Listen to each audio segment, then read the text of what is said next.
Hi, and welcome to Voice of Truth.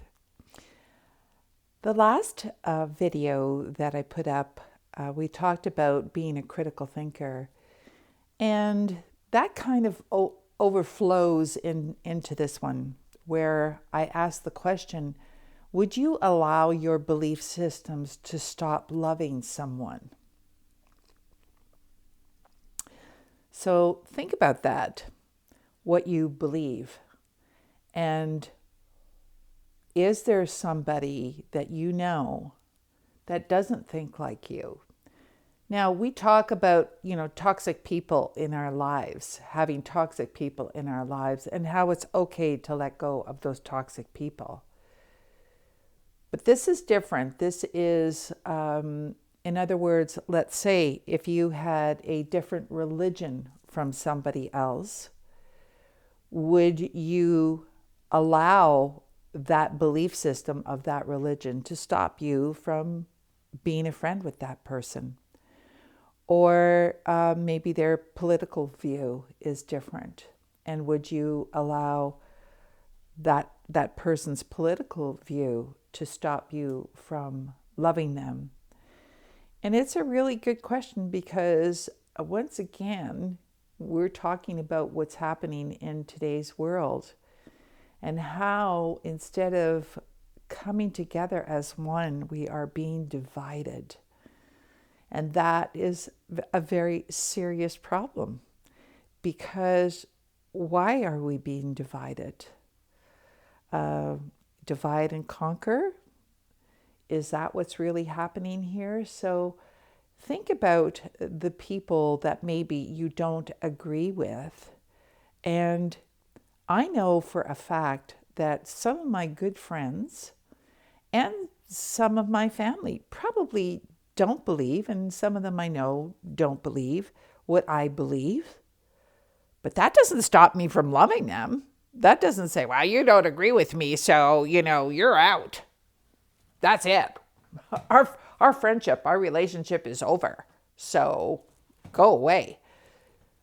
We talk about unconditional love in the world. But if we are doing things like that, we don't unconditionally love people, right? We need to understand that we are all on the journey together. And when I say that, I mean the journey about why we chose to come here. But I would say that we really need to sit back and think about what we're doing. Do we need to be right? So when we are having a conversation with somebody, especially nowadays, especially with the topics that are as volatile as anything, that we stop loving other people because they don't agree with us. So actually, if you think about it, and if you watch and observe yourself if you feel anger towards somebody because they don't agree with you. Now, if we can agree to disagree, that's okay.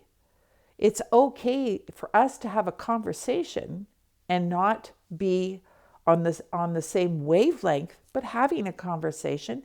And we've heard the cliche, food for thought.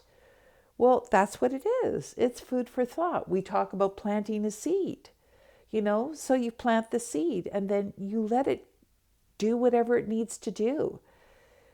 But when we get angry at somebody because they don't agree with us, they don't agree with our way of thinking or our opinion, then that's when we know that we're not being our true authentic selves.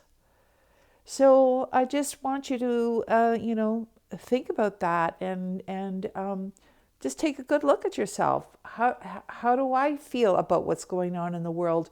And is it making me an angry person, angry to others because of what's happening? Well, let's hurry up and get the jab because then things can go back to normal. And, you don't agree with the jab, so therefore I'm mad at you. like all of that, just really, you've got to step back and sit and meditate on that and really understand that, anger and frustration and hurt and pain is actually kind of like being projected out into the world. So I feel that there is a really good way to heal from that. And I'll go more into that in the next topic. But the Ho'oponopono prayer is probably the strongest thing that you can practice in order to heal yourself and others from being judgmental, not being able to forgive, and not having unconditional love in your life. So, anyways, hope that helps. And you can check out my offerings on phoenixrisinghealingcenter.com and see you on Instagram and YouTube. Namaste.